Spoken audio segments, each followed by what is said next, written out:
Hello everyone. In this video we are going to talk about Accounting Standard 16 borrowing cost. ఇది CA inter and CMA inter స్టూడెంట్స్కి useful అవుతుంది. ఇది institute material. ఇందులో ఉన్న questions అన్ని మనం చేస్తాము. ఏమేమి కాన్సెప్ట్స్ ఉన్నాయి అవన్నీ కరెక్ట్గా అర్థం చేసుకుందాం. కొంచెం థియరీ ఉంటుంది, కొన్ని సమ్స్ కూడా చేస్తాము. సో ఈ కాన్సెప్ట్స్ మనకు క్లారిటీగా ఉంటే ఎగ్జామ్స్లో కొంచెం నంబర్స్ అటు ఇటు మార్చేసి కొంచెం సినారియోని అటు ఇటు మార్చేసినా కానీ మనకు 5 to 6 మార్క్స్ ఈ క్వశ్చన్ పైన వచ్చే ఛాన్సెస్ ఉన్నాయి. అది మనము గ్రాప్ చేసుకోవచ్చు. So let start. Accounting standard borrowing cost simplest వేలో చెప్పాలి అంటే పెద్ద పెద్ద కంపెనీస్ వాళ్ళు ఏదైనా ప్రాజెక్ట్ని స్టార్ట్ చేసేటప్పుడు డబ్బులు వాళ్ళ దగ్గర లేకపోవడం వల్ల వాళ్ళు వేరే దగ్గర నుంచి బారో చేసుకుంటారు క్యాపిటల్ని. అంటే ఒక బ్యాంక్ దగ్గర నుంచి కావచ్చు, ఫైనాన్షియల్ ఇన్స్టిట్యూషన్ నుంచి కావచ్చు, లేదంటే ఏదైనా డెట్ రేజ్ చేయడం వల్ల కావచ్చు, అట్లా డిఫరెంట్ రెవెన్యూ నుంచి వాళ్ళు డబ్బులు రేజ్ చేస్తారు. ఆ డబ్బులు రేజ్ చేసి ఆ ఇన్వెస్ట్మెంట్లోకి ఆ ప్రాజెక్ట్ ఇన్వెస్ట్మెంట్ని స్టార్ట్ చేస్తారు. సో ఇప్పుడు ఏమవుతుందంటే కొన్ని ప్రాజెక్ట్స్ కొంచెం టైం పడుతుంది, 3 years 5 years అట్లా కన్స్ట్రక్షన్ ప్రాజెక్ట్స్ అనుకోవచ్చు, లేదంటే పెద్ద పెద్ద ప్లాంట్స్, పవర్ ప్లాంట్స్, పెద్ద మిల్స్, ఇలాంటి వాటిలలో స్టార్ట్ చేసిన ఒక 2-3 years పడుతుంది కదా. సో 2-3 yearsలో వాడికి డెఫినెట్లీ ఆ డబ్బులు ఎక్కడి నుంచో తీసుకొస్తాడు, ఆ కాస్ట్కి, ఆ కన్స్ట్రక్షన్కి, అవన్నిటికి సంబంధించి. సో అందులో ఏ కాస్ట్ని ఆ కన్స్ట్రక్షన్ కాస్ట్లో కూడా యాడ్ చేయాలి. ఆ మెయిన్ అసెట్ ఏదైతే ఉంటుందో మనకి పీపీఈలో మనం అంటాం కదా అసెట్, ఆ అసెట్లో మనం బయట వాళ్ళకు పే చేసే ఇంట్రెస్ట్ ఏదైతే ఉందో ఆ ఇంట్రెస్ట్ని కూడా యాడ్ చేయొచ్చా లేదా అని చెప్పడానికి ఈ స్టాండర్డ్ ఉంది. సో వెరీ సమ్స్ చాలా క్లియర్గా ఈజీగా ఉంటాయి, ఎక్కువ కాంప్లికేషన్స్ ఏముండవు. బట్ ఈ కాన్సెప్ట్స్ మనకు ఉండడం వల్ల మనము ఎగ్జామ్స్లో మార్క్స్ని స్కోర్ చేసుకోవచ్చు. So let start. The objective of AS 16 is to prescribe the accounting treatment for borrowing cost. So మనం ఎప్పుడైతే ఫండ్స్ని బారో చేస్తున్నామో ఆ బారో చేయడం వల్ల మనకు కొంచెం కాస్ట్ ఇంకర్ అవుతున్నామో ఏ కాస్ట్ని ఎలా అకౌంట్ చేయాలా అని చెప్పడమే ఈ స్టాండర్డ్ ఉద్దేశం. It does not deal with the actual or imputed cost of owners equity. అంటే ఓనర్ కూడా డబ్బులు ఇస్తున్నాడు కదా, అంటే ఓనర్ కూడా cost of opportunity foregone అని చెప్పి అతను ఏమైనా యాడ్ చేయొచ్చు అంటే అలాంటివి లేదు. ఇంప్యూటెడ్ మీరు ఊహించుకొని పెట్టిన కాస్ట్ పైన ఈ స్టాండర్డ్ వర్తించదు. అంటే ఇప్పుడు మీది ఒక బిజినెస్ ఉంది, మీరు ఒక 1 lakh బిజినెస్లో ఇన్వెస్ట్ చేశారు. సో 1 lakh పైన మీరు ఏం ఇంట్రెస్ట్ ఏం తీసుకోరు కదా. సో తీసుకోకపోయినా కానీ మీరు ఏదో ఇంటర్నల్గా క్రియేట్ చేసుకొని ఒక ఇంట్రెస్ట్ని క్రియేట్ చేసుకొని ఆ ప్రాజెక్ట్లో యాడ్ చేస్తా అంటే ఈ స్టాండర్డ్ ఒప్పుకోదు.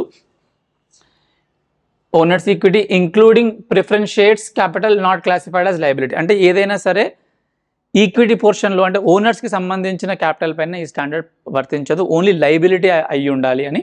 సో ఇక్కడ చిన్నగా మేబీ MCQస్లో కూడా అట్లా ఎక్స్పెక్ట్ చేయొచ్చు.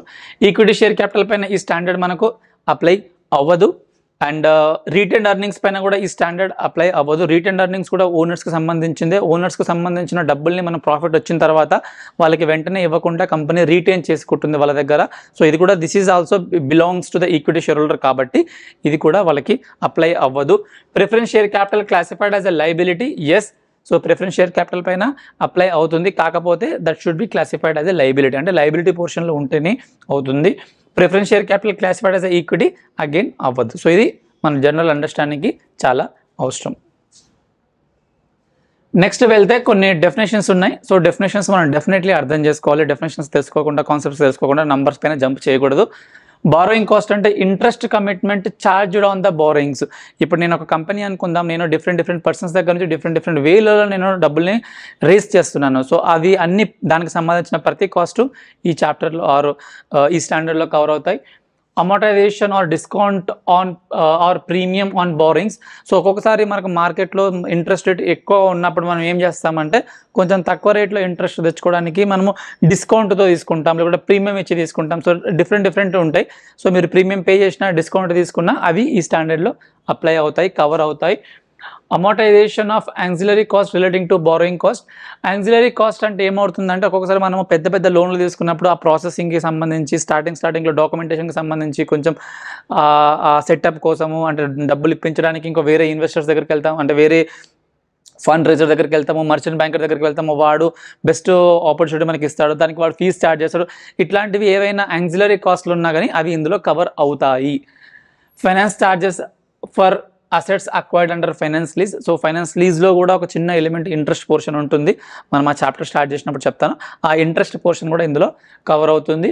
ఎక్స్చేంజ్ డిఫరెన్స్ కొంచెం వరకే కవర్ అవుతాయి. ఏవేవైతే ఏఎస్ 11లో కొంచెం కవర్ అవుతుంది, ఇంకా రిమైనింగ్ ఇందులో కవర్ అవుతుంది. ఇది ఏంటి అనేది కొంచెం ఇంపార్టెంట్ అని చెప్పొచ్చు. ఎగ్జామ్లో దీనిపైన మనం జనరల్గా ఒక క్వశ్చన్ కూడా ఎక్స్పెక్ట్ చేయొచ్చు. ముందు ఇది సిఏ ఫైనల్లో అడిగే క్వశ్చన్ ఉండేది. ఇప్పుడు ప్రస్తుతానికి సబ్జెక్ట్ కొంచెం మారడం వల్ల సిఏ ఇంటర్ కూడా అలాంటి క్వశ్చన్స్ అడుగుతారు, right? So I hope that is clear, like మనం ఏం మాట్లాడుకుంటున్నాం అనేది మినిమం క్లారిటీ వచ్చిందని చెప్పి నేను అనుకుంటున్నాను. Qualifying asset is an asset tangible or intangible అంటే మీనింగ్ ఏంటి? క్వాలిఫైయింగ్ అసెట్ అంటే ఓన్లీ టాంజబులే ఉండాల్సిన అవసరం లేదు. అంటే బారోయింగ్ కాస్ట్లోకి అప్లికబిలిటీ చూడాలి అంటే ఓన్లీ ఫిజికల్గా ప్రజెన్స్ ఉన్న అసెట్సే కాదు, ఇంటాంజబుల్లో మీరు ఏదైనా ఒక ప్రాజెక్ట్ని డెవలప్ చేస్తున్నారు, ఒక రీసెర్చ్ అండ్ డెవలప్మెంట్ చేసి ఏదో కొత్త పేటెంట్కి సంబంధించి ఏదో చేయాలనుకుంటున్నారు, అందులో కూడా if you are meeting these conditions అందులో కూడా మనం చేయొచ్చు. అంటే టాంజబుల్కి ఇంటాంజబుల్కి రెండింటికి అప్లై అవుతుంది. that necessarily takes substantial period of time to get ready for its intended use. A asset అయినా కావచ్చు, అది టాంజబుల్ అవ్వచ్చు, ఇంటాంజబుల్ అవ్వచ్చు, కాకపోతే that should take substantial period of time to get ready for its intended use.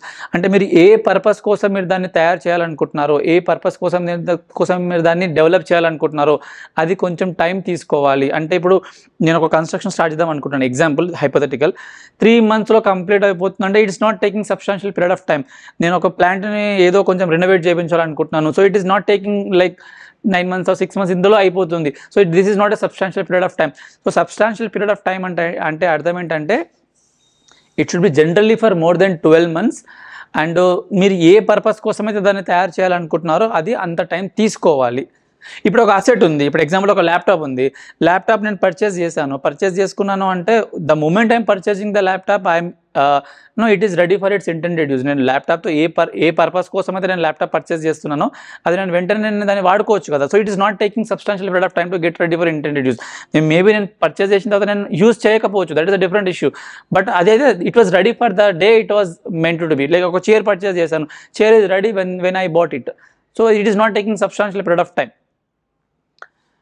For example, qualifying assets are manufacturing plants, power generation facilities, inventories that require substantial period of time to bring them to a saleable condition, and investment properties. So వీటన్నిటికీ ఈ standard apply అవుతుంది. Even including inventory కూడా apply అవుతుంది. కాకపోతే ఈ standard చెప్పినట్టుగా అది it should be taking a substantial period of time till it is ready for its intended use. So ఇక్కడ చిన్న చార్ట్ టైప్లో ఇచ్చాడు, ఇది కూడా కొంచెం ఇంపార్టెంట్ కేటగిరీలోనే పెట్టుకోండి, ఎక్కడైనా మనకు యూజ్ అవ్వచ్చు. Property plant and equipment PPE physical asset if it is taking substantial period of time అది కూడా it is eligible for capitalization. Intangible assets అది కూడా కవర్ అవుతుంది. ఇన్వెస్ట్మెంట్ ప్రాపర్టీస్ అది కూడా కవర్ అవుతుంది. ఇన్వెస్ట్మెంట్స్ అంటే ఇన్వెస్ట్మెంట్ ఇన్ షేర్స్ కాదు. ఇప్పుడు నేను ఒక రిలయన్స్ కంపెనీలో నేను షేర్స్ పర్చేస్ చేశానంటే it is ready the moment I'm buying it. ఇప్పుడు దానికి ఏం టైం తీసుకోవాల్సిన అవసరం ఏం లేదు, ఇది టైం తర్వాతనే ఇది ఇంకేదో అవుతుంది అన్నట్టు ఏం లేదు కదా. సో అలాంటివి కాదు. Building meant for capital appreciation and earning rental income, so ఇలాంటి ఇన్వెస్ట్మెంట్స్కి మాత్రమే ఇది అప్లై అవుతుంది అని మనం ఇక్కడ అర్థం చేసుకోవచ్చు. సో ఇక్కడ ఏమంటున్నాడు, సబ్స్టాన్షియల్ పీరియడ్ ఆఫ్ టైం అంటే క్లారిటీగా చెప్పలేదు. Substantial period of time primarily depends upon the facts and circumstances of each case. It further states that the ordinarily a period of 12 months is considered as a substantial period of time unless a shorter or longer period can be justified on the basis of the facts and circumstances of the case. ఏమి చెప్పకుంటేనే జనరల్గా 12 months నేను ఊహించుకోవచ్చు. అంటే 12 months కన్నా ఎక్కువ పడుతుంది ఒక asset దాన్ని purpose intended purpose కోసం రెడీ అవ్వడానికి అనుకుంటే I can say it is a substantial period of time. But it is not a compulsion that it should go beyond 12 months. It can be lesser also, it can be more also. It depends upon the facts and circumstances of each case. A project చేస్తున్నారు, ఏ building కడుతున్నారు, ఏ construction చేస్తున్నారు, ఏ అసెట్ని develop చేస్తున్నారు, నిజంగా అంత time పడుతుందా, industry standard ప్రకారం అలాగే పడుతుందా, మీకు మాత్రమే ఏదో మీరు ఇన్ఎఫిషియన్సీ అవ్వడం వల్ల డిలే అవుతుందా, లేకపోతే సెంటర్లో ఏమైనా సస్పెండ్ చేశారా, ఏదైనా డిలే జరిగిందా, ఇవన్నీ చూసుకొని చేయాల్సిన అవసరం ఉంటుంది. సో ఎగ్జామ్లో మనకు ఆ ప్రాబ్లం ఉండదు, ఎగ్జామ్లో ఇది ఇచ్చేస్తారు. సో ఫారెక్స్కి సంబంధించి ఒక క్వశ్చన్ ఉంటుంది, ఆ క్వశ్చన్ నేను చేస్తాను, మీకు క్లియర్గా ఎక్స్ప్లెయిన్ చేస్తాను, అది కాన్సెప్ట్ ఏంటి అనేది కాసేపు ఆగండి.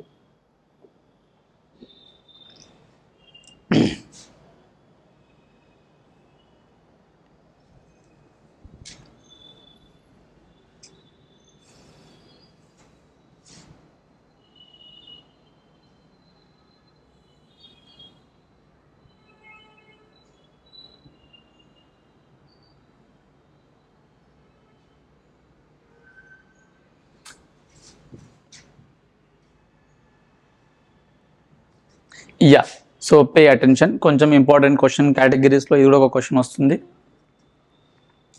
XYZ Limited has taken a loan of USD $10,000 on 1st April 2011 or 2021 మీరు అనుకోవచ్చు. సో 2021కి $10,000 నేను బయట కంట్రీ నుంచి తెచ్చుకుంటున్నాను. ఎందుకు అంటే అక్కడ ఇంట్రెస్ట్ రేట్ తక్కువ ఉంది కాబట్టి.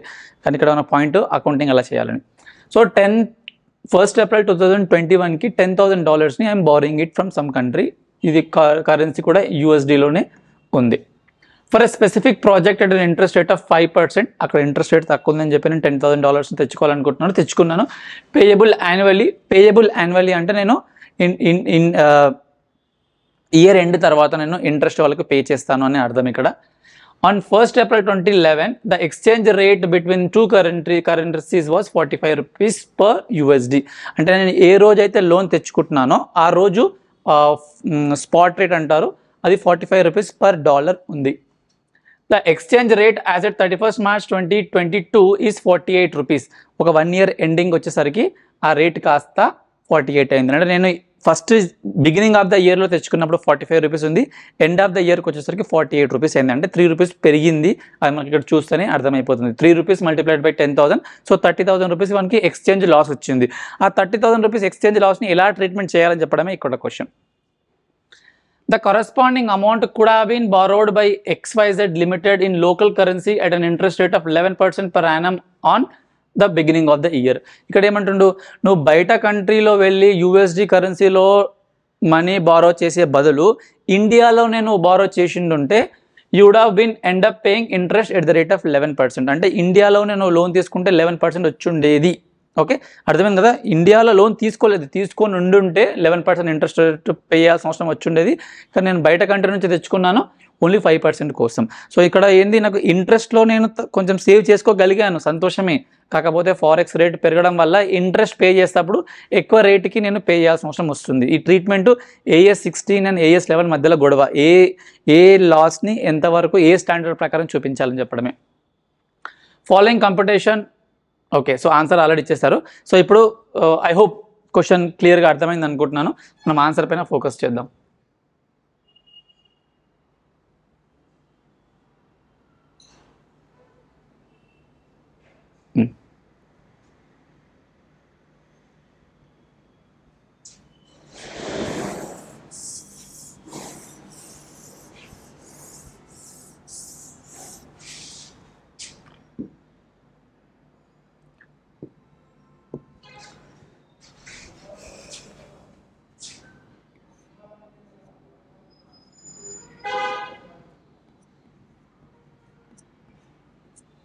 First April 2021 $10,000 తెచ్చుకున్నాను. ఒకటే క్వశ్చన్, బట్ క్లారిటీగా అర్థం చేసుకోండి. ఎగ్జామ్లో వస్తే 5 మార్క్స్ వచ్చేస్తాయి. ఇది end of the year 31st March 2022కి. ఇప్పుడు స్పాట్ రేట్ ఎలా ఉందంటే $1 by rupee or rather rupee by dollar.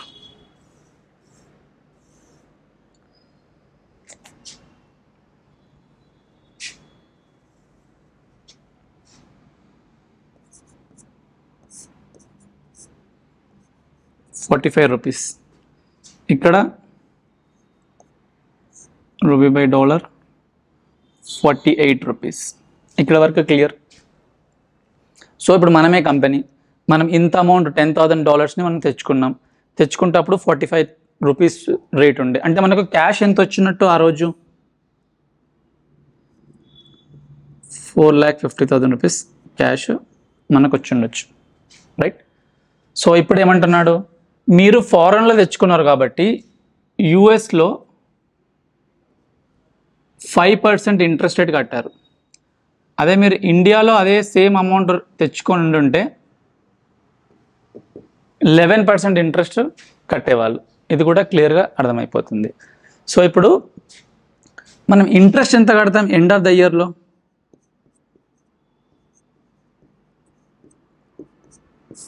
Hypothetical కాదు, రియల్గా. వీడికి 10,000 పైన ఇంట్రెస్ట్ కట్టాలి. సో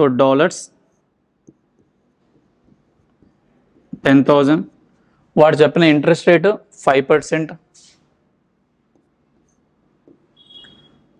అయితే మనకి ఎన్ని డాలర్స్ కట్టాలో మనకు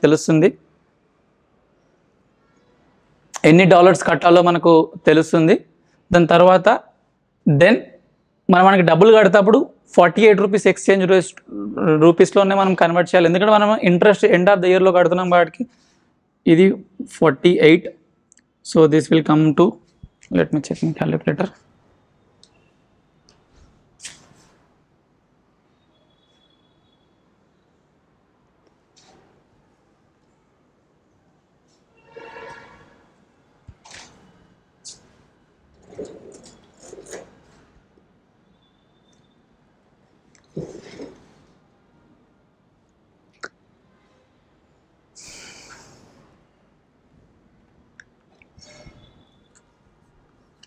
చాలా ఓల్డ్ క్యాలిక్యులేటర్ ఇది.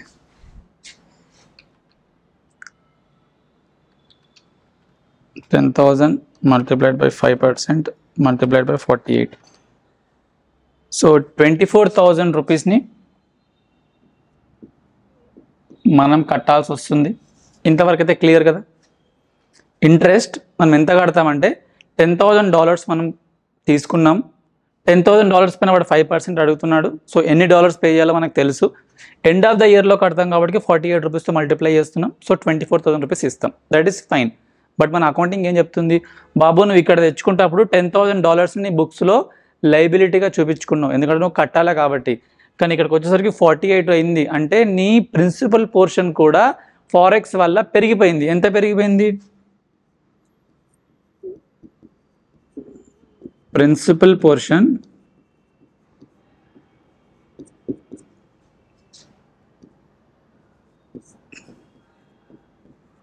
$10,000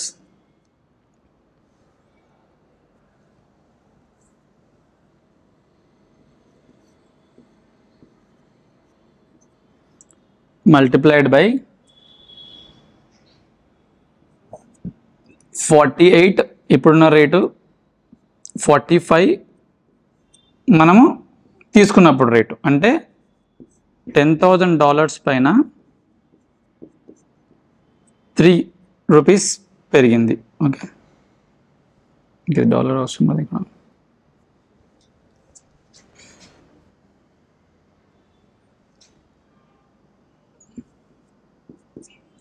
so 30,000 rupees forex exchange loss వచ్చింది. ఇక్కడ వరకు కూడా వెరీ క్లియర్. ఇప్పుడు క్వశ్చన్ ఏమంటున్నాడంటే ఇందులో మీ బారోయింగ్ కాస్ట్ కూడా ఉన్నదా, బారోయింగ్ కాస్ట్ ఉంటే ఎంత ఉన్నది, ఎలా క్యాలిక్యులేట్ చేయాలని. సో ఇక్కడ స్టాండర్డ్ వర్డింగ్స్ ఎలా ఉంటుందంటే, సేమ్ అమౌంట్ నువ్వు ఇండియాలో తీసుకొని ఉండుంటే ఎంత ఇంట్రెస్ట్ కట్టేవాడువో అది మైనస్ US$లో ఎంత కడుతున్నావో ఆ రెండు మధ్యలో డిఫరెన్స్ ఏదైతే ఉందో అంతవరకు బారోయింగ్ కాస్ట్లో వెళ్ళొచ్చు అని చెప్పి అంటుంది. అంటే మీనింగ్ ఏంటంటే, సపోజ్ ఇక్కడ రాస్తే ప్లేస్ ఉంది కదా, so interest in INR currency ఎంత, నువ్వు $10,000 తీసుకున్నావు, నీకు డబ్బులు ఎంత వచ్చాయి, 45 రూపీస్ చొప్పున 4,50,000 వచ్చింది. That is also fine. దానిపైన ఎంత ఇంట్రెస్ట్ పే చేసేవాడివి, సపోజ్ ఇండియాలో ఇంట్రెస్ట్ తీసుకొని ఉండుంటే 11% చేసి ఉండేవాడివి. So you would have been paying interest 4,50,000 multiplied by 11%. So 49,500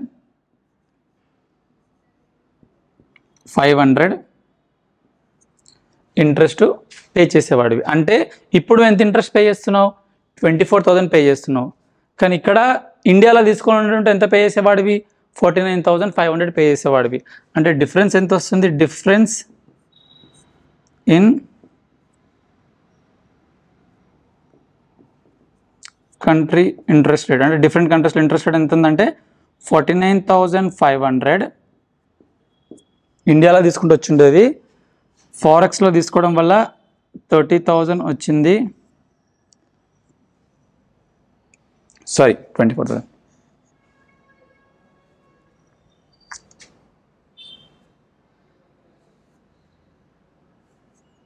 what happened?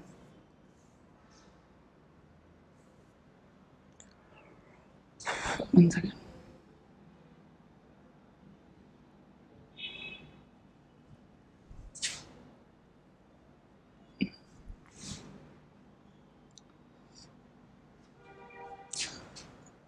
ఇండియాలో తీసుకోవడం వల్ల 24,000 వచ్చింది. అంటే నువ్వు ఎక్స్ట్రా ఎంత సేవ్ చేసుకోగలిగావు ఫారెన్ కంట్రీకి వెళ్ళి అంటే 25,500 సేవ్ చేసుకోగలిగావు. కాబట్టి ఇంత amount you can capitalise as per AS 16 borrowing cost. ఇంత స్లోగా ఎందుకు చెప్పానంటే క్వశ్చన్ వస్తే మంచి ఎగ్జామ్లో రాయొచ్చని. అంటే ఇప్పుడు నాకు ఇంకా క్లియర్గా చెప్పండి సార్ అంటే ఇక్కడ మనకు ఫారెక్స్ లాస్ 30,000 వచ్చింది కదా, ఇక్కడ ఫారెక్స్ లాస్ 30,000 వచ్చింది కదా. నువ్వు అనుకుంటున్నావు గొప్పగా ఏమని, నేను బయట కంట్రీలో తీసుకోకుండా ఇండియాలో తీసుకోకుండా బయట కంట్రీలో తీసుకోవడం వల్ల నాకు 24,500 రూపీస్ సేవ్ అయిందని చెప్పి అనుకుంటున్నావు, సంతోషపడుతున్నావు. But you are forgetting that in that process you are losing 30,000 in the exchange rate. కాబట్టి ఈ 30,000లో 25,500 అనేది AS 16 ప్రకారం బారోయింగ్ కాస్ట్ ప్రకారం క్యాపిటలైజ్ చేస్తావు. అంటే నువ్వు ఏ పర్పస్ కోసం అయితే తీసుకుంటున్నావో దాంట్లో 25,500ని క్యాపిటలైజ్ చేస్తావు అంటే యాడ్ చేస్తాము. ఇంకా రిమైనింగ్ ఎంత ఉంటుంది 4,500 ఏదైతే ఉందో, ఇంకా ఇది నా కర్మ అనుకొని ఫారెక్స్ లాస్గా AS 11 ప్రకారము చూపించుకుంటాం. I hope it is clear. చాలా క్లియర్గా నీట్గా చెప్పానని నేను భావిస్తున్నాను. Let's see how you understand that.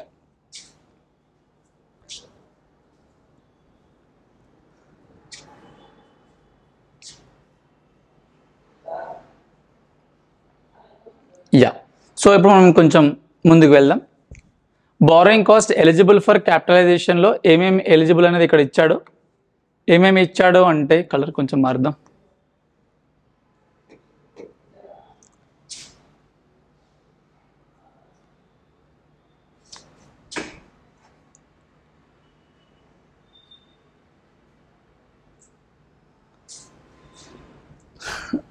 Borrowing కాస్ట్లో directly related for acquisition, construction, production. Acquisition ఏదైనా అక్వైర్ చేసుకునేటప్పుడు కూడా మీరు దాన్ని క్యాపిటలైజ్ చేయొచ్చు. కన్స్ట్రక్షన్ డ్యూరింగ్ ద ఫేజ్ అంటే అది కొంచెం టైం పడుతుందంటే దానికోసం కూడా క్యాపిటలైజ్ చేయొచ్చు. దానికోసం ఇంకరైనా కాస్ట్ పైన వచ్చే ఇంట్రెస్ట్ కూడా క్యాపిటలైజ్ చేయొచ్చు. ప్రొడక్షన్ అంటే క్వాలిఫైయింగ్ అసెట్ని ప్రొడ్యూస్ చేసేదానికైనా అంటే లైక్ అది మ్యానుఫ్యాక్చరింగ్ లేదంటే అది రెడీ చేసుకోవడంలో టైం పడుతుందంటే దానిపైన తీసుకోవచ్చు. Other than that should be revenue expenditure. ఈ పాటికి మనకి ఐడియా ఉంటుంది రెవెన్యూ ఎక్స్పెండిచర్ క్యాపిటల్ ఎక్స్పెండిచర్ తేడా అయింది. రెవెన్యూ ఎక్స్పెండిచర్ అంటే that will go and sit in your P&L. P&Lలోకి వెళ్ళిపోతుంది. ఏవైతే క్యాపిటలైజ్ అవుతున్నాయో that will go into your balance sheet under the asset for which you are incurring this expenditure. ఏ asset కోసం అయితే మీరు ఈ ఎక్స్పెండిచర్ ఇంకర్ అవుతున్నారో అది బ్యాలెన్స్ షీట్లో వెళ్ళిపోతుంది. That is eligible for depreciation. Other than that will go to P&L. అది ఆ సింగిల్ పీరియడ్లో ఎక్స్పెండిచర్గా చూపించేస్తాము. ఓకే, సో ఇక్కడ మనకు రెండు రకాల బారోయింగ్స్ ఉంటాయి. There are 2 types of borrowings. One is general borrowing, one is specific borrowing. Okay, so borrowing costs are 2 types. One is specific borrowing, one is general borrowing. Specific borrowing అంటే అర్థం ఏంటంటే నేను ఒక ప్లాంట్ని రెడీ చేసుకోవాలనుకుంటున్నాను. ఆ ప్లాంట్కి ఒక 1 crore రూపీస్ నాకు అవసరము. ఎగ్జాక్ట్లీ 1 crore రూపీస్ నేను ఒక బ్యాంక్ దగ్గర నుంచి తెచ్చుకుంటున్నాను. అంటే నేను డైరెక్ట్ రిలేషన్ నేను క్రియేట్ చేసుకోగలుగుతున్నాను. నేను చెప్పగలుగుతున్నాను ఏ పర్పస్ కోసం అయితే లోన్ తీసుకుంటున్నానో ఆ పర్పస్ కోసమే వాడుకుంటున్నాను. కాబట్టి నేను ఈ బ్యాంక్ దగ్గర నేను ఎంతైతే ఇంట్రెస్ట్ కడుతున్నానో ఎంతైతే బారోయింగ్ కాస్ట్ ఉంటుందో క్యాలిక్యులేట్ చేస్తే అది మొత్తం నేను ఈ ప్రాజెక్ట్కి if it is eligible for capitalization నేను దాన్ని క్యాపిటలైజ్ చేస్తాను. అర్థమవుతుందా? 1-to-1 రిలేషన్ నేను ఎప్పుడైతే నేను ఎస్టాబ్లిష్ చేయగలుగుతానో then I can say that is a specific borrowing. General borrowing ఏంటంటే నేను ఒక బిజినెస్ పెట్టాలనుకుంటున్నాను, ఒక 5 crores లోన్ తీసుకున్నాను. ఆ 5 crores దేనికోసం వాడుకుంటాను? నేను ప్రతి దానికోసం వాడుకుంటా. రెంట్ కట్టడానికి వాడుకుంటా, అగ్రిమెంట్ల కోసం వాడుకుంటా, శాలరీ ఇవ్వడానికి వాడుకుంటా, ఇంకా ప్రతి రెనోవేషన్కి వాడుకుంటాను. మేబీ అందులో ఎలిజిబుల్ క్యాపిటలైజేషన్ ఉంటే దానికోసం కూడా వాడుకుంటాను. అంటే దేనికోసం లోన్ తీసుకుంటున్నావో తెలియకుండా తీసుకుంటున్నావు, కానీ అందులో తీసుకున్న దానిలో కొన్ని ఎలిజిబుల్ అసెట్స్కి వాడుకుంటున్నావు, కొన్నిటికి నార్మల్ వాటికి వాడుకుంటున్నప్పుడు that is called general borrowing. మనకు క్వశ్చన్ ఉంటుంది, ఈ జనరల్ బారోయింగ్లో ఏం చేస్తామంటే ఒక యావరేజ్ రేట్ ఫైండ్ అవుట్ చేస్తామంటే క్యూములేటివ్గా యావరేజ్ రేట్ ఎంతైతే ఉందో, ఇప్పుడు నేను డిఫరెంట్ లోన్లు తీసుకున్నాను డిఫరెంట్ పర్పస్ కోసము, కాబట్టి వాటిని మొత్తాన్ని ఒకసారి క్లబ్ చేస్తాను, అన్ని బారోయింగ్స్ని క్లబ్ చేసి అంత ఎలిజిబుల్ ఇన్వెస్ట్మెంట్స్ని క్లబ్ చేసి ఎఫెక్టివ్ రేట్ ఎంతనో చూస్తాను, నంబర్స్తో పాటు చెప్తాను. దట్ ఈస్ ఫైన్, బట్ కాన్సెప్చువల్గా అర్థం చేసుకోండి. సో ఇక్కడ క్వశ్చన్ ఉంది, PMR Limited has obtained a loan from a bank for 120 lakhs on this particular date. It was utilized as follows. So 120 lakhsని వాళ్ళు ఒక లోన్గా తీసుకున్నారు. వాళ్ళు ఏ పర్పస్ కోసం వాడారంటే construction of a shed. So జనరల్గా షెడ్ అంటే మనం అనుకున్న షెడ్ కాదు, కొంచెం ఇండస్ట్రీస్కి షెడ్ అంటే కొంచెం వర్కర్స్ అందరూ కింద వర్క్ చేసుకోవడానికి, మెషిన్స్ని పెట్టడానికి, సో కొంచెం టైం పడుతుంది. So it can be reasonably assumed that the shed construction can take a substantial period of time and then it's eligible for capitalization. Purchase of machinery. So purchase of machinery కాదు. ఎందుకు కాదు అంటే నేను స్టార్టింగ్లోనే ఒక చిన్న example చెప్పాను. ఏ item అయితే కొనుక్కోగానే రెడీ అవుతుందో, అంటే రెడీగా ఉన్నదే మనం కొనుక్కుంటున్నాం, రెడీ టు ఈట్ ఫుడ్స్ అన్నట్టుగా, ఒక మిషన్ని కొనుక్కున్నామంటే మిషన్ రెడీగా ఉంది కదా, it is not taking any substantial period of time for its intended use. ఇప్పుడు నువ్వు ఏ మిషన్ కోసం అయితే నువ్వు షెడ్ రెడీ చేస్తున్నావు, ఏ ప్రొడక్షన్ కోసమో ఆ మెషిన్ తెచ్చుకున్నావు, మెషిన్ ఆ రోజే రెడీ ఉంది, నీ షెడ్ లేట్ అవుతుంది అంటే షెడ్ని క్యాపిటలైజ్ చేసుకో, మిషన్ని క్యాపిటలైజ్ చేసుకోకని ఇక్కడ అర్థం. వర్కింగ్ క్యాపిటల్ కూడా ఇవ్వరు. వర్కింగ్ క్యాపిటల్ అంటే అదేం అసెటే కాదు. First of all what is it taking substantial period of time, కాబట్టి అది కూడా కాదు. Advance for purchase of truck. జనరల్గా అడ్వాన్సెస్ని క్యాపిటలైజ్ చెయ్యరు. సో మనకి ఇక్కడ క్వశ్చన్స్లో చూస్తే ఒక క్వశ్చన్లో ఇన్స్టిట్యూట్ ఏం చేస్తుందంటే ఒక అజంప్షన్ తీసుకుంటుంది, it is assumed that truck will take substantial period of time అట్లని. సో మన జనరల్ అజంప్షన్ ఏం పెట్టొచ్చు అంటే ట్రక్స్ అనేది it's ready to be intended to be used. ఏ రోజు అయితే కొంటామో ఆ రోజుకి అది రెడీ ఉంది, దానికి నువ్వు అడ్వాన్స్ ఇస్తే ఎంత, ఇవ్వకుండా ఎంత. It's not even that no you are giving advance to a కన్స్ట్రక్షన్కి ఏం అడ్వాన్స్ ఇవ్వట్లేదు. నీ already machine first of all మిషనే ఎలిజిబుల్ కాదు, దానికి అడ్వాన్స్ ఇచ్చిన అది కూడా ఎలిజిబుల్ కాదని ఒక అజంప్షన్ తీసుకోవచ్చు. But what ever your assumption, please right it very clearly at the bottom of the answer. It is assumed that it is taking substantial period of time అట్లా అనుకుంటే, లేదనుకుంటే it is assumed that it is not taking substantial period of time. అది క్లియర్గా చెప్పాలి, ఎందుకంటే వాళ్ళకు మల్టిప్లిటీస్ of interpretations ఉన్నాయి. Construction shed was completed on March 2012. So 1st April తీసుకున్నది ఎండింగ్లో అవుతుంది కాబట్టి it is taking 12 months. So we can assume that this is a substantial period of time. The machinery was installed on the date of acquisition. ఏ రోజైతే మీరు purchase చేస్తారో machinery అదే రోజు ఇన్స్టాల్ అయిపోయింది అంటే అక్కడ ఏం టైం గ్యాప్ లేదు. Delivery of the truck was not received. ఇంకా డెలివరీ ట్రక్ రాలేదు. The total interest charged by the bank for the year ending 31st March 2022 was 18 lakhs. అంటే మొత్తం వాళ్ళు 120 lakh రూపీస్ని ఇంట్రెస్ట్ లోన్గా తీసుకుంటే అందులో 18 lakh ఇంట్రెస్ట్ వాళ్ళు బ్యాంకుకి కడుతున్నారు. సో బ్యాంకు కట్టిన ఇంట్రెస్ట్లు ఎంతవరకు క్యాపిటలైజ్ చేయొచ్చు అంటే, క్యాపిటలైజ్ చేయడం వల్ల యూజ్ ఏంది అంటే నీ అసెట్ వాల్యూ పెరుగుతుంది, బ్యాలెన్స్ షీట్లో నీకు క్లియర్గా కనిపిస్తుంది, నీ P&L తక్కువ హిట్ అవుతుంది, సో నువ్వు బెటర్ పర్ఫార్మెన్స్ చూపించుకోవచ్చు. That is the reason why institute doesn't want you to capitalize anything that you want. Institute కాదు, స్టాండర్డ్. సో ఆన్సర్ కోసం వచ్చినప్పుడు అందులో మొత్తంలో ఓన్లీ ఈ 50 lakh మాత్రమే capitalized. What is that 50 lakhs? మనం అన్నాం కదా కన్స్ట్రక్షన్ ఆఫ్ షెడ్ మాత్రమే క్యాపిటలైజ్డ్ కాబట్టి. సో ఇక్కడ ఎలా రాస్తున్నాడు, 50 lakh is eligible for capitalization out of 120 lakh ప్రపోర్షనేట్గా, ఎందుకంటే ఇది జనరల్ బారోయింగ్ కాబట్టి.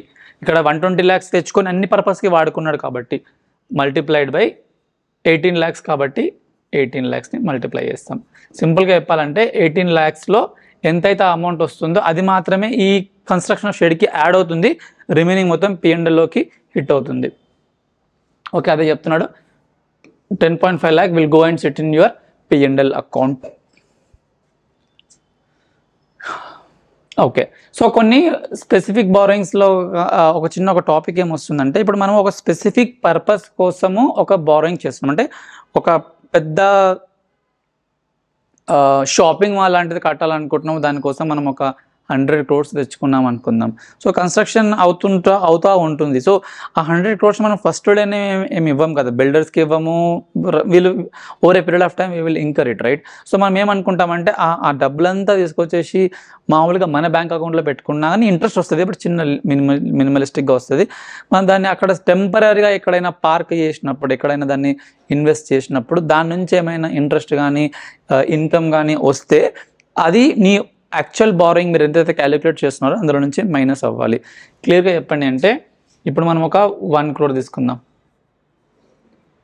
1 crore ఒక బ్యాంక్ నుంచి మనం పర్చేస్ చేసాం, తీసుకున్నాం, ఈ బ్యాంక్ నుంచి తీసుకున్నాం ఎట్ ద రేట్ ఆఫ్ 12%.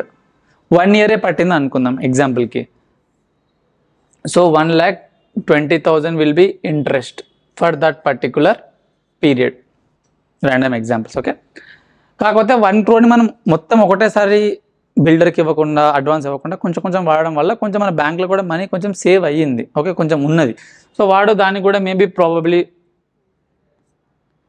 ఒక 50,000, ప్రాబబ్లీ అది అంత పెద్దగా ఉండదు, ఒక 50,000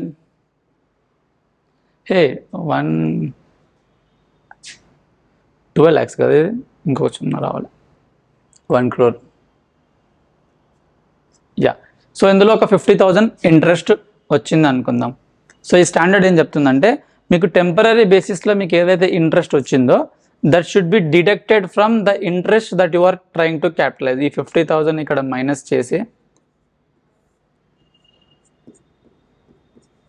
11,50,000 మాత్రమే if it is eligible for capitalization అది మాత్రమే మీరు క్యాపిటలైజ్ చేయండి. ఎందుకంటే ఈ డబ్బులు కూడా దానికి సంబంధించిందే కదా, అనవసరంగా మీరు క్యాపిటలైజేషన్ ఎక్కువ చేయకండి, ఓవర్ వాల్యుయేషన్ చేయకండి అని చెప్తుంది. సో జనరల్ బారోయింగ్స్లో ఒక క్వశ్చన్ ఉంది, let's start with that question. Visible ఉంది అనుకుంటే ఇక్కడ వరకు.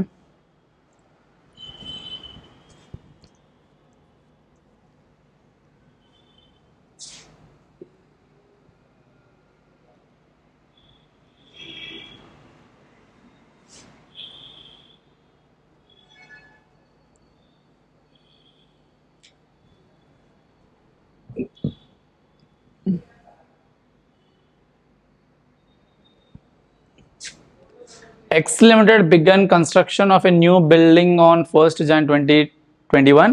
It obtained 1 lakh special loan to finance the construction of the building on that particular date at the interest rate of 10%.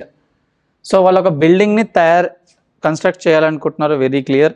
అందులో 1 lakhని లోన్ తీసుకున్నారు, that is a special loan అంటున్నాడు, అంటే specific borrowing. అది ఎంత రేట్కి? 10%కి. అంటే వాళ్ళకి ఒక లోన్ ఉంది, specific loan 1 lakh at the rate of 10%. Okay.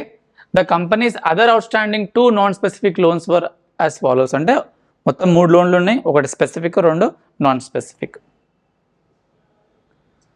So ఇంకొక లోన్ 5 lakhs ఉంది, ఇంకొకటి 9 lakhs, ఒకటి 11%, ఒకటి 13%. నంబర్స్ పైన ఫోకస్ చేయకండి, ఐడియాని అర్థం చేసుకోండి. Expenditure that were made building on the building were as follows. So బిల్డింగ్కి వాళ్ళు ఎట్లా వాడారంటే జనవరిలో ఎంత ఇంకర్ అయ్యారు, ఫిబ్రవరిలో ఎంత, ఏప్రిల్లో ఎంత ఇంకర్ అయ్యారు, జూలైలో ఎంత, డిసెంబర్లో ఎంత. ఓకే. సో డిఫరెంట్ పీరియడ్లో డిఫరెంట్గా ఇంకర్ అయ్యారు. దీనివల్ల మనము వెయిటెడ్ యావరేజ్ తీయాల్సిన అవసరం వస్తుంది. Building was completed by 31st December, that is also fine. Following the principles prescribed in AS 16 borrowing cost, calculate the amount of interest to be capitalized and the pass the general entries for capitalizing the cost in the building in respect of the building. Okay. So ఇక్కడ క్లియర్గా ఏం చెప్తున్నాడంటే మా దగ్గర 3 లోన్లు ఉన్నాయి, ఒకటి specific loan ఉంది, ఒక 2 నాన్ స్పెసిఫిక్ లోన్ ఉన్నాయి. సో దీన్ని మీరు ఇంట్రెస్ట్ని ఎలా క్యాలిక్యులేట్ చేస్తారు అది మనకు వచ్చు, కాకపోతే దాన్ని బారోయింగ్ కాస్ట్లో ఇంక్లూడ్ చేసేటట్టుగా ఎలా చేస్తారు అనేది ఇక్కడ క్వశ్చన్.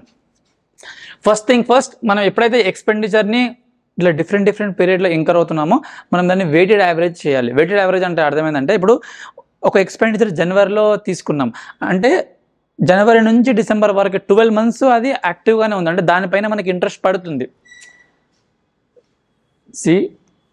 మనం జనవరిలో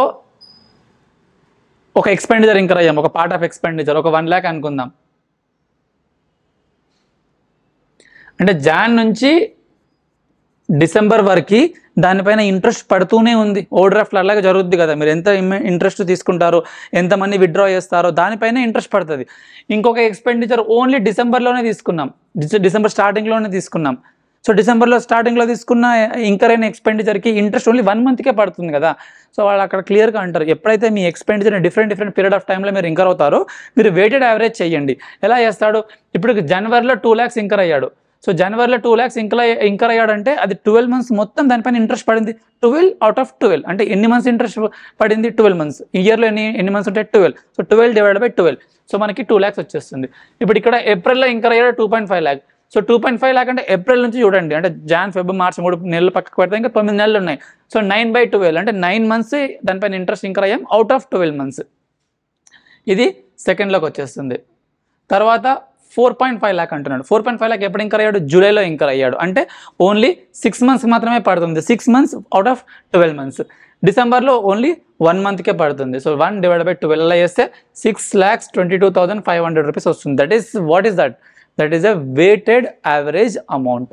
okay, weighted average cumulative expenses. So ఇక్కడ ఒక క్వశ్చన్లో మనం అర్థం చేసుకోవాల్సింది ఏంటంటే మనం ఓన్లీ ఎక్స్పెండిచర్ సైడ్ మనం క్యాలిక్యులేట్ చేస్తాం. వెయిటెడ్ ఎక్స్పెండిచర్ అంటే మనకి ఇక్కడ వచ్చింది 6,22,500. అట్లాగే ఇంట్రెస్ట్ కూడా వెయిటెడ్ యావరేజ్ ఇంట్రెస్ట్ మనకు అది కూడా చేయాలి. ఎలా చేస్తాము? మనకు 2 ఇంట్రెస్ట్లు ఉన్నాయి, 2 లోన్లు ఉన్నాయి. 5 lakhs పైన 11%, 5 lakhs పైన 11%, 55,000. 9 lakhs పైన 13%, 9 lakhs పైన 13%, 1,17,000. సో మొత్తం కలిపితే 1,72,500, 1,72,000 మనం ఇంట్రెస్ట్ పే చేస్తున్నాం. మొత్తం లోన్ ఎంత? మొత్తం లోన్ విషయానికి వచ్చేసేస్తే 14 lakhs. అంటే మొత్తం వెయిటెడ్ యావరేజ్ చేస్తే త్రూ అవుట్ ద ఇయర్ కాబట్టి అది కూడా మల్టిప్లైడ్ బై 12 డివైడ్ బై 12 అది కూడా కాన్సెప్ట్ సేమ్. కాకపోతే మనకి ఏమి ఇవ్వలేడు కాబట్టి బిగినింగ్ ఆఫ్ ద ఇయర్లో తీసుకుని చెప్పి మనం అనుకుంటున్నాం. సో ఇక్కడ క్వశ్చన్ ఏంటి? 1,72,000 మీ ఇంట్రెస్ట్కి ఇంట్రెస్ట్ పడింది ఏ అమౌంట్ పైన? 11 lakhs పైన. అంటే అప్రాక్సిమేట్లీ మీరు 12.285% ఇంట్రెస్ట్ రేట్ కడుతున్నారు. ఇది వరకు క్లియర్. ఇప్పుడు ఇంకా మెయిన్ పాయింట్ ఏంటంటే మనం మొత్తం కాస్ట్ ఎంత ఇంకర్ అయ్యాం? మొత్తం కాస్ట్ ఇంకర్ అయింది 2 lakhs, 2.4 అంటే 4.5, 5, 9, 10,20,000 ఇంకర్ అయ్యాం. ఓకే, కానీ మనకు వెయిటెడ్ యావరేజ్ ఓన్లీ 6,22,500 మాత్రమే వస్తుంది. అంటే మనం ఇప్పుడు ఈ రేట్ని అప్లై చేసేటప్పుడు ఈ అమౌంట్ పైన మాత్రమే తీసుకోవాలి, ఈ అమౌంట్ పైన కాదు. ఎస్, ఇది మొత్తం క్యాపిటలైజ్ అవుతుంది యాజ్ పర్ మీ పీపీఈ స్టాండర్డ్ ప్రకారము. పీపీఈ స్టాండర్డ్ ప్రకారము ఈ మొత్తం క్యాపిటలైజ్ అవుతుంది, మొత్తం ఈజ్ ఎలిజిబుల్ ఫర్ క్యాపిటలైజేషన్. కానీ ఇక్కడ డిబేట్ ఎక్కడ వస్తుంది? మీరు AS 16 బారోయింగ్ కాస్ట్ ప్రకారము క్యాపిటలైజ్ చేయడానికి ఏ అమౌంట్ పైన చేయాలి అన్నప్పుడు ఈ 6,22,000 పైన వస్తుంది. కాకపోతే ఒక ట్విస్ట్ ఉంది. ఈ కాస్ట్ 6,22,000 మీరు ఏవైతే ఇంకర్ అయ్యారో అందులో 2 ఉన్నాయి. ఒకటి స్పెసిఫిక్ లోన్ 1 lakh ఉంది, రిమైనింగ్లో 5,22,500 ఉంది.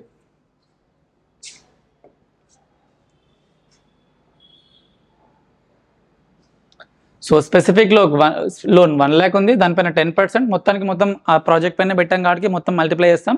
రిమైనింగ్ 5,22,500 ఏదైతే ఉందో ఇందాక క్యాలిక్యులేట్ చేశాం కదా, దానిపైన 12.285% మాత్రమే తీసుకుంటాం.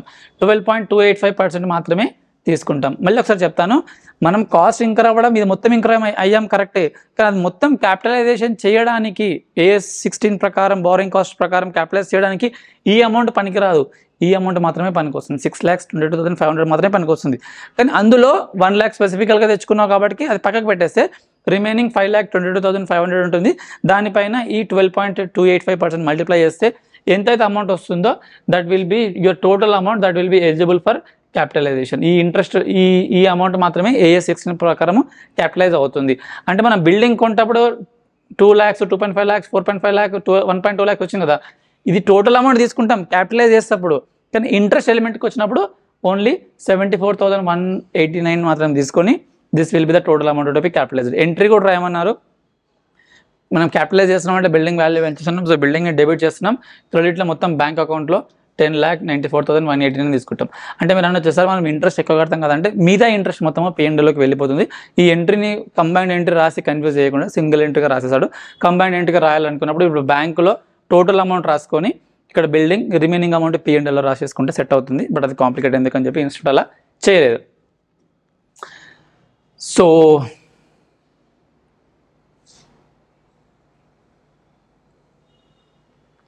ఇంకొకటి ఎప్పుడు స్టార్ట్ అవ్వాలి అనేది ఒక క్వశ్చన్ ఉంటుంది. కమెన్స్మెంట్ ఆఫ్ క్యాపిటలైజేషన్ ఎప్పుడు కమెంట్స్ చెయ్యాలి? Expenditure on qualifying asset includes only such expenditure that has resulted in payment of cash, transfers or other assets or assumptions of interest bearing liabilities.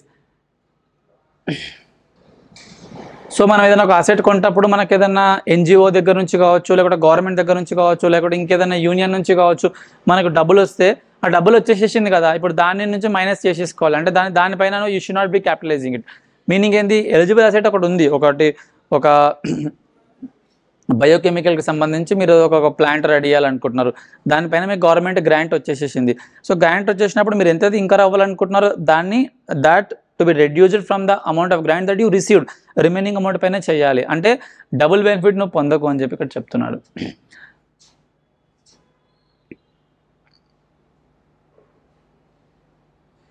Okay, so ఇంకొకటి ఏం చెప్తున్నాడు ఇక్కడ వినండి. The activities necessary to prepare the asset for its intended use or sale encompass more than the physical construction of the asset. They include technical and administrative work prior to the commencement of physical construction.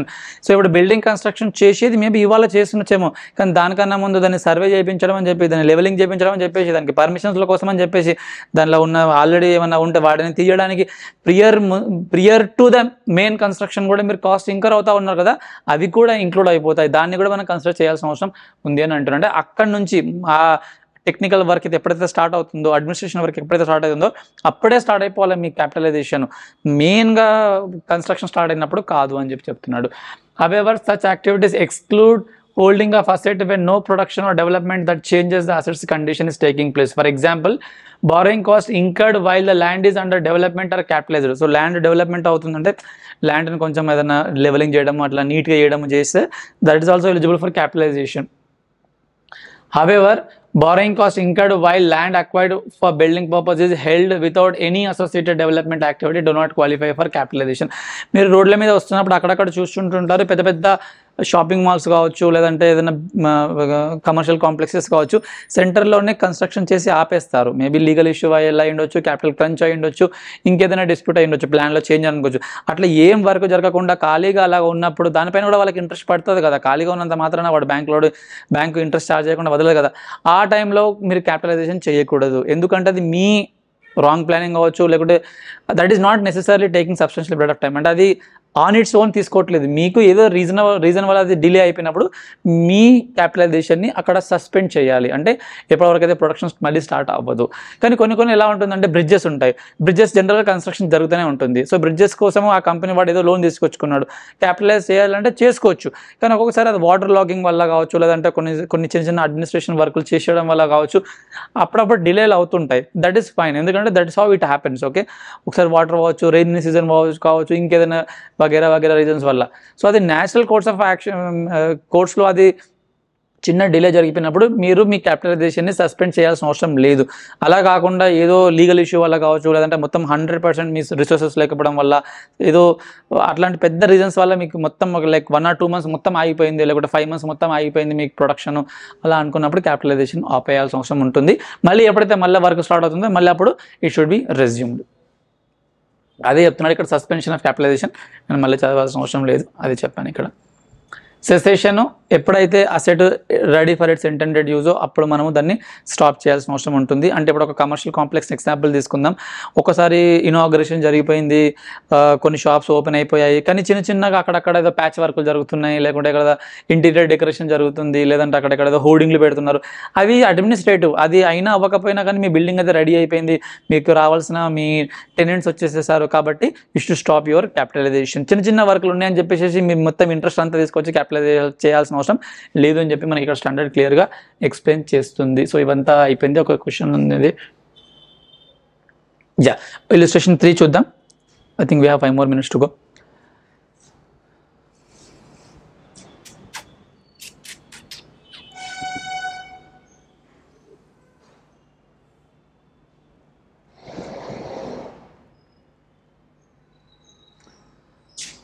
The company has obtained institutional loan of 580 lakh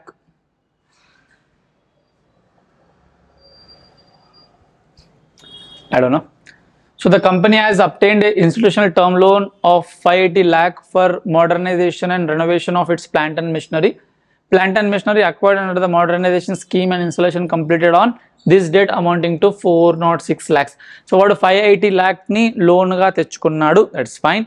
అందులో plant and machinery complete అయిపోయింది 406 lakhs సంబంధించి 58 lakhs has been advanced to supplier for additional assets and the balance loan of 116 lakhs has been utilized for the working capital purpose. ఇందాక చెప్పాను working capital లోన్కి working క్యాపిటల్కి సంబంధించిన అమౌంట్కి పైన capitalisation ఉండదు, అది మీరు ఖర్చులకు వాడుకుంటున్నారు, అది దానివల్ల మీకు ఏమైనా అసెట్ ఏమైనా డెవలప్ అవుతుందా? కాదు. కాబట్టి సో ఈ advance to supplier for additional assets కూడా క్యాపిటలైజ్ అవ్వదు. కాకపోతే ఇన్స్టిట్యూషనే దీన్ని అంటారు కదా, రెండు ఫేసెస్ టైప్లా రెండు ఆన్సర్స్ ఇచ్చేసింది. జనరల్గా అయితే అడ్వాన్సెస్ క్యాపిటలైజేషన్ కేటగిరీలోకి రాదు. కానీ మీరు క్యాపిటలైజ్ చేసినా పర్లేదు, చేయకపోయినా పర్లేదు, please mention very clearly in your examination at the bottom of the answer it is assumed that the advance given to the supplier for additional of assets is required for the asset to get ready for its intended use. కాబట్టి మేము దాన్ని qualifying asset అనుకుంటున్నాము, hence we will capitalize it అని చెప్పి మీరు చెప్పాల్సిన అవసరం ఉంటుంది. ఏదైనా సరే you should let it know. Okay, ఏదో ఒక అజంప్షన్ తీసుకొని దాన్ని వదిలేయకూడదు. I think the pages have done here only.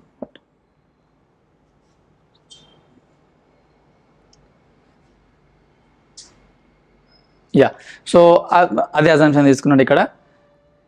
మొత్తం ఇంట్రెస్ట్ 52.2 lakhs పడుతుంది. సో 580 lakhsలో 406 lakhs మాత్రమే eligible for modernization and renovation of plant and machinery, కాబట్టి 36.54 lakhsని క్యాపిటలైజ్ చేస్తాడు. ఇంకొకటి అడ్వాన్స్ టు సప్లయర్ 58 lakhs ఇచ్చాడు. 580 lakhsలో 58 lakhs అంటే అది ప్రపోర్షనేట్గా తీసుకుంటున్నాడు, multiplied by interest rate. So 5.22ని కూడా క్యాపిటలైజ్ చేస్తాడు. Again this is based upon the assumption that it is a qualifying asset. You need to justify your action in the examination. ఇంకొకటి working capital it is not a qualifying asset. ఇక్కడ చూడండి అదే రాశాడు, మీరు కూడా అలాగే note అని చెప్పేసి రాయాల్సిన అవసరం ఉంటుంది. యా, సో నెక్స్ట్ క్వశ్చన్కి వచ్చేద్దాం. Then we can say that we have completed the entire standard. Take Limited has borrowed 30 lakh from State Bank of India during a financial year 2021 to 22. The borrowings are used to invest in shares of Give Limited. So shares పైన investment చేసినప్పుడు అది AS 13 ప్రకారం కూడా దాన్ని ఇన్వెస్ట్మెంట్లో include చేయలేము interest ఎలిమెంట్ని, are AS 16 ప్రకారం కూడా that is not a qualifying asset. Okay, A subsidiary company of Take Limited which is implementing a new project estimated to cost 50 lakh rupees. As on this date, since the said project was not complete, the directors of Take Limited resolved to capitalize the interest accruing on borrowings amounting to 4 lakh rupees.